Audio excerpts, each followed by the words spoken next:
Kami ajak Anda ke diskusi berikutnya di Sapa Indonesia Malam. Imbas dari serangan militer Israel terhadap Hizbullah di Lebanon, media pemerintah Iran Fars melaporkan otoritas Iran dikabarkan kembali menutup Selat Hormuz pada Rabu 8 April lalu. Penutupan terjadi sebagai respons atas serangan Israel ke Lebanon. Situasi ini membuat jalur strategis pengiriman minyak dunia kembali macet.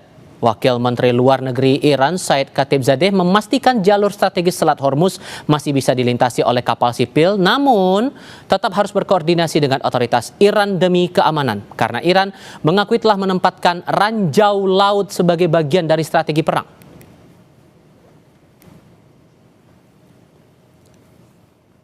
I can tell you that until now, the Strait of Hormuz is open. Of course, there are technical restrictions because of the war zone and because of many arrangements that Iran did during the war, during this aggression against Iran.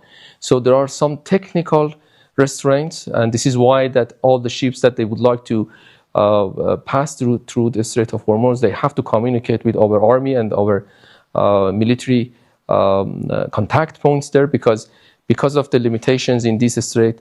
And this strait is a very narrow strait. It is in our territorial water, plus Omani territorial water, it is inside our water.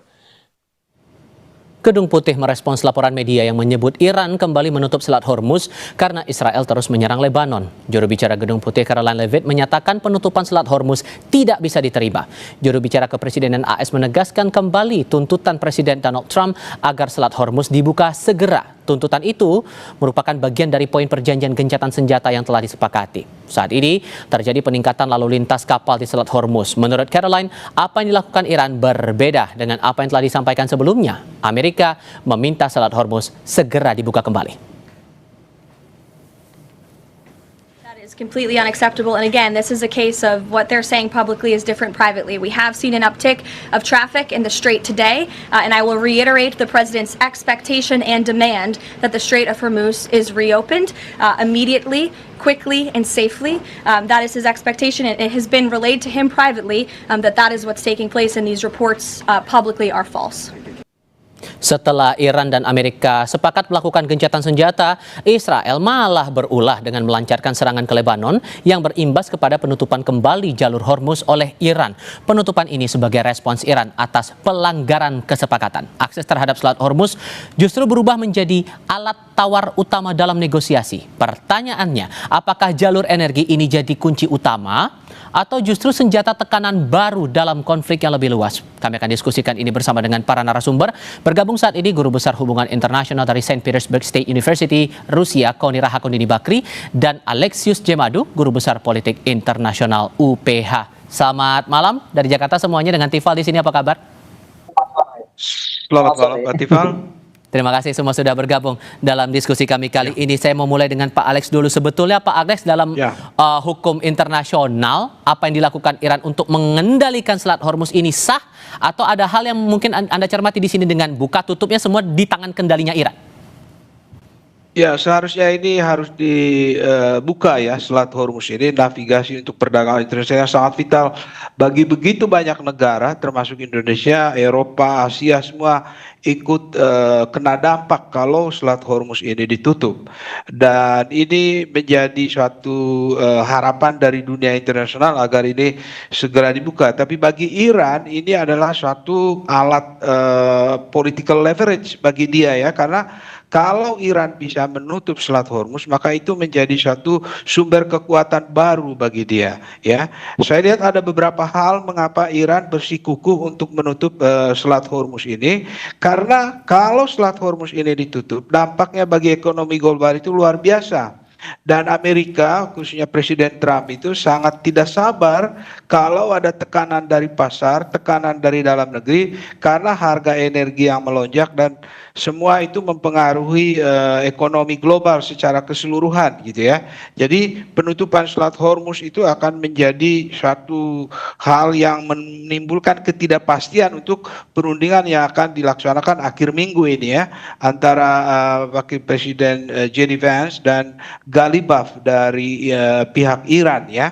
Nah, jadi memang ini disengajakan oleh Iran untuk membuka front yang lebih luas dalam konflik atau perangnya dengan Amerika Serikat, karena dia tahu kalau ekonomi global itu memburuk, maka kecaman itu akan jatuh ke Presiden Trump Amerika Serikat. Sehingga yang membahasakan, kedua, sorry saya potong iya. Pak, sehingga kalau kemudian membahasakan apa yang dilakukan Iran saat ini, menandakan bahwa upaya gencatan senjata antara Iran dan AS ini terbilang rapuh, bahkan belum diteken bahkan. Oh iya, sangat rapuh ya, menciptakan ketidakpastian baru ya. Kalau Selat Hormuz ini ditutup dan kalau Israel terus menyerang Hizbullah di Lebanon. Jadi ini yang menimbulkan ketidakpastian baru. Dan kenapa Iran ini bersekuku untuk menutup Selat Hormuz ini?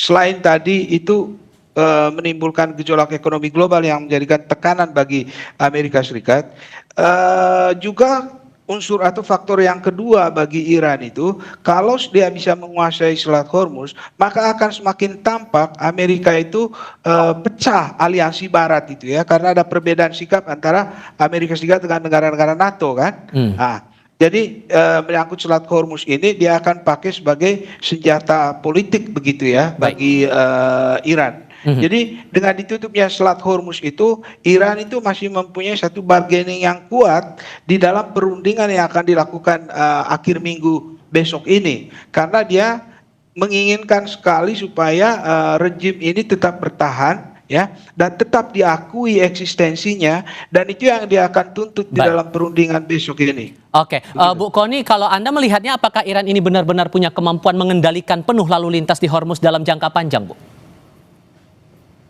Ini sebelum kita bicara soal jangka panjang atau jangka pendek, ya kan, Iran itu sedang mengubah Hormuz menjadi instrumen deterrence ekonomi yang sangat futuristik. Jadi cara perangnya itu sudah sangat beda. Karena perang masa depan itu bukan lagi tentang wilayah. Dia itu bicara tentang node-node strategi seperti selat, seperti data, seperti energi, seperti rantai pasok. Dari yang saya sebutkan saja tadi, itu semua dikuasai ada di Hormuz. Jadi kalau ditanya Iran bisa mampu apa tidak, dia sudah pasti mampu. Karena gini, Iran tuh punya kepentingan besar untuk kompromi dengan Amerika ataupun Israel. Pertama, dia tentang survival regime dia. Kedua, dia deterrence untuk nuklir laten maupun misalnya. Ketiga, dia pengaruh regional dia ya, termasuk Lebanon, buat dia tuh menjadi isu core gitu tentang Lebanon. Yang keempat, kontrol strategis Hormuz sebagai leverage. Nah, sorry Bu, saya jeda dulu Bu. Mungkin boleh dibuka dulu kamera Anda Bu, biar kita bisa melihat visual Bu Kony dengan jelas di sini. Boleh dibuka dulu, Bu. Sebenarnya, silakan lanjut. Sebenarnya sih udah dibuka loh. Sebentar, saya udah buka sebenarnya. Sebentar ya. Oke, maaf ya. Nah, Ini kayaknya suka hilang-hilang nih karena ya silakan. Boleh Bu, silakan Bu, dilanjutkan Bu. Jadi kalau udah jadi sekarang kalau kita lihat bagaimana kemampuannya Iran itu sangat kuat ya. Dia mengandalkan dia punya arcs of defense, 7 pulau strategis Abu Musa, Hengam, Little Trump ya namanya, atau Pelarak Hormuz. Dan itu adalah 1.200 mil dari garis pantai untuk persenjataan asimetris Iran, meliputi 5.000-6.000 lancau laut, kemudian juga rudal anti kapal selam, rudal anti kapal pantai, kemudian drone murah. By the way, saya mesti matiin kamera karena baterainya mau habis. Kalau memang mau bicara daripada baterainya. Boleh dilanjutkan lagi, Bu. Silakan, Bu. Yang ketiga adalah sekarang bukti kontrolnya tuh Iran bisa complete control ya, karena kemudian dengan mayoritas dia sekarang mengizinkan hanya 3 sampai 5 kapal, kemudian sekarang menjadi sekitar 92 kapal per 2 hari lalu. Itu sudah menunjukkan bahwa ternyata dunia tuh menurut pada Iran terkait Hormuz. Jadi ini sangat menarik sebenarnya kalau kita bisa lihat apakah Hormuz dijadikan alat kontrol penuh oleh Iran. Yes, dia bisa. Walaupun Amerika mencoba memulihkan lalu lintas dalam hitungan minggu ya, bulan, tapi itu tidak sustainable sebenarnya kalau dia bertahan dengan itu, karena dia butuh 7 sampai 8 destroyer. Kemudian Iran juga itu bisa terus disrupt dengan drone dia yang semakin canggih. Misalnya 2 hari lalu ya, Iran tuh punya kemampuan yang sangat keren gitu untuk bisa tetap mengontrol Hormuz. Saya off dari kamera daripada mati ya. Makasih. Paling yang mau juga saya tanyakan begini Bu, singkatnya, apakah langkah dari Iran menutup Selat Hormuz ini kembali sebagai bagian dari jebakan untuk menaikkan posisi tawar dia di perang ini di hadapan Amerika Serikat, Bu? Jadi kalau ditanya soal ini apakah jebakan atau tidak, menurut saya Iran tuh membuka opsi kontrol terbatas atas jalur ini. Dia punya taktik jebakan yang sangat tegas, dibungkus sebagai kompromi sementara. Pertama, Iran nggak tutup total. Kedua, Menteri Luar Negeri Abbas Araghchi umumkan pengecualian untuk kapal Cina, Rusia, India, Pakistan, Malaysia, dan Thailand. Dan bagaimana juga untuk pengiriman kemanusiaan dan fertilizer. Jadi untuk fertilizer sebenarnya dunia nggak usah terlalu khawatir.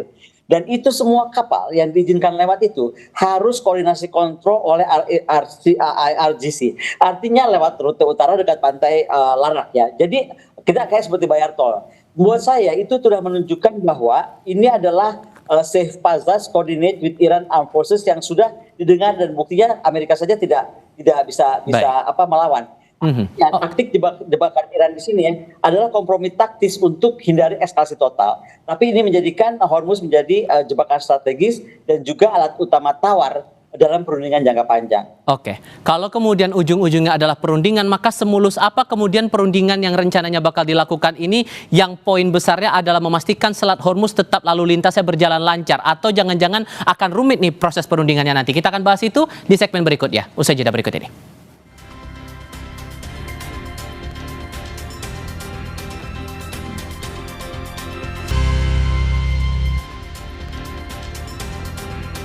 Melanjutkan diskusi dengan para narasumber, Pak Alex, kalau Anda sempat menyinggung di segmen sebelumnya soal posisi dari meja perundingan ini penting kalau begitu. Cuman dengan posisi dua negara ini, AS dan Iran punya pendiriannya masing-masing dengan pandangan yang ya ini sudah jelas bertolak belakang kedua belah pihak ini. Maka akan semulus apa kemudian perundingannya, terutama yang akan berlangsung di Islamabad, Pakistan ini, terutama dalam konteks Selat Hormuz yang ngaruhnya ke efek ekonomi global, Pak? Ya. Mulus tidaknya satu perundingan internasional itu sangat bergantung kepada tingkat kepercayaan ya oleh pihak-pihak yang bertikai. Dalam konteks ini saya lihat tingkat kepercayaan itu sangat rendah karena gencatan senjata itu belum berapa lama itu sudah langsung dilanggar baik oleh Israel maupun oleh Iran. Nah, yang kedua, saya menduga bahwa Amerika Serikat akan menuntut dengan sangat tegas supaya Selat Hormuz itu harus dibuka ya. Karena kalau itu tidak dibuka, maka ekonomi global akan berpengaruh, tekanan kepada Amerika Serikat itu akan makin tinggi, dan jangan lupa bahwa dari awal Presiden Trump itu menginginkan perang ini cepat selesai, decisive, dan lalu dia bisa konsentrasi pada hal yang lain. Tapi kenyataannya kan perang ini berlangsung lebih lama dan bahkan Iran tidak akan mau menyerah ya untuk menggunakan segala kemampuannya, memberikan perlawanan yang juga cukup signifikan dan membuat Presiden Trump juga agak terkejut gitu ya dengan resistensi yang begitu tinggi dan determinasi yang tinggi. Nah, tapi setelah gencatan senjata ini dan perundingan besok itu penuh dengan ketidakpastian, dan saya menduga Amerika akan menggunakan kekuatan yang lebih besar karena itu tadi ya. Ambisi dari Trump untuk menyelesaikan ini decisive once and for all itu kan tidak gampang ya. Artinya dia akan menggunakan kekuatan militer yang lebih besar. Nah, kita berharap itu tidak terjadi dengan perundingan besok ini, dicarikan titik temu. Tapi saya duga bahwa Selat Hormuz itu akan dituntut oleh Amerika Serikat untuk dibuka secepatnya. Karena kalau itu tetap ditutup, saya pikir wibawa Amerika juga akan jatuh dan dia merasa betul-betul di mata dunia internasional itu dia kelihatan kalah begitu. Bu Kony, ada yang berasumsi begini, kalau kemudian dua belah pihak ini tetap bersikeras dengan posisi masing-masing soal Selat Hormuz, apakah ada peluang perang itu akan meluas justru terpusatnya di Selat Hormuz itu, Bu? Dan dua negara dalam hal ini, Iran dan Amerika Serikat, menurunkan pasukan militernya masing-masing? Kalau itu sih udah akan pasti, tetapi kita mesti hargai juga bagaimana sekarang konteks kehadiran Muhammad Bagher Ghalibaf dan J.D. Vance, ya kan? Jadi gini, ketika figur seperti Vance masuk, itu artinya Washington ini ingin memastikan bahwa hasil perundingan ini nggak cuma diplomatically possible, tapi bagaimana politically sellable untuk pusat-pusat kekuasaan di Amerika. Kita tahu lah tuntutan untuk Trump sebesar apa di sana. Di sisi lain sebenarnya Ghalibaf tuh ini membawa bobot yang berbeda ya. Dia itu bukan sekedar diplomat, tapi dia figur dan jantung sistem politiknya Iran. Artinya ada kehadiran dengan dua kehadiran figur ini, kalau menurut saya bisa dibaca dua hal. Satu, ini bisa menjadi faktor pembeda positif karena keputusan itu akan lebih cepat, ya kan, lebih langsung. Tapi juga bisa faktor pembeda negatif karena dua-duanya posisinya menjadi ideologis atau lebih kurang lentur gitu, akan lebih kaku. Tapi maksudnya Vance dan Ghalibaf ini berarti maksudnya ini bukan lagi meja diplomat, tapi sudah masuk ke gravitasi kekuasaan dan sangat penting. Dan pengaruhnya buat Hormuz pasti sangat besar karena bagaimanapun juga secara strategis Iran itu menyebut dia bilang begini, Hormuz itu harus betul-betul menjadi pusat kontrol dia karena disinilah lapis keduanya jaminan navigasi di sana bisa masuk. Walaupun IMO misalnya IMO itu sudah bilang bahwa ini nggak boleh terjadi karena ini kan punya jalur internasional. IMO sudah bilang seperti itu. Tapi ada beberapa aspek yang bikin Iran juga nggak mau menyerahkan Hormuz begitu saja kendalanya pada Hormuz karena formula nuklir, formula misal dia itu yang ada di dalam poin 15 poinnya Trump itu menjadi kunci juga untuk bagaimana Iran bertahan di Hormuz. Jadi ini benar-benar harga mati tentang dua pihak yang berbicara tentang harga mati. Tapi kalau saya mau bilang sebenarnya kalau perang ini adalah bukan perang tentang wilayah, apakah wilayah Hormuz, apakah wilayah Lebanon, apakah wilayah Iran ataupun Israel. Tapi ini perang tentang aturan dunia ini mau dibawa kemana gitu loh. Karena menurut saya kalau di Lebanon tidak dimasukkan ke dalam solusi di dalam ceasefire atau salah satu item di dalam ceasefire, maka Lebanon akan terus-terusan menjadi konflik karena buat dua pihak, baik buat pihak Israel, baik buat pihak Iran, Lebanon itu dua-duanya strategis. Untuk Iran dia buffer zone, untuk Israel dia betul-betul sumber masalah dengan adanya Hizbullah yang dianggap state dalam state gitu oleh Israel. Oke, Anda sepakat juga Pak Alex harus ada peran Lebanon juga dalam proses perundingan itu, jadi nggak bisa semata-mata Pakistan aja untuk mendamaikan dua pihak itu? Iya, ya saya sepakat dengan Ibu Koni ya, karena bagi Israel mengamankan serangan atau ancaman dari utara dari Lebanon itu strategis sekali bagi dia ya, dan selama ini menjadi kepentingan dari puluhan ribu warga Israel yang tinggal di Israel Utara. Jadi Israel berkepentingan untuk mengamankan wilayah itu. Sementara dari Iran, dari pihak Irannya, proksi Hizbullah itu yang paling kuat dan yang sangat mengancam Israel selama ini, jadi sangat diandalkan oleh Iran. Jadi itu betul-betul menjadi satu poin yang akan dimasukkan dan harus dimasukkan di dalam perundingan, karena jika tidak, kita belajar dari pengalaman sebelumnya ini, Israel berpotensi untuk melanggar kesepakatan yang ada itu. Jadi kalau itu semua itu diintegrasikan di dalam perundingan yang dilakukan oleh kedua pemimpin besok itu memang seharusnya demikian, supaya komprehensif dan tidak ada pihak yang merasa dikorbankan kepentingannya. Itu baik pihak Iran maupun pihak Israel itu berpotensi akan mengganggu kesepakatan yang dilakukan oleh Amerika Serikat dan Iran begitu. Baik, Pak Alex, Bu Koni, terima kasih banyak sudah mau berdiskusi dan berbagi pandangan bersama kami kali ini. Sehat selalu semuanya. Selamat malam. Baik, selamat malam. Kami akan hadirkan informasi lain untuk Anda usai jeda berikut ini.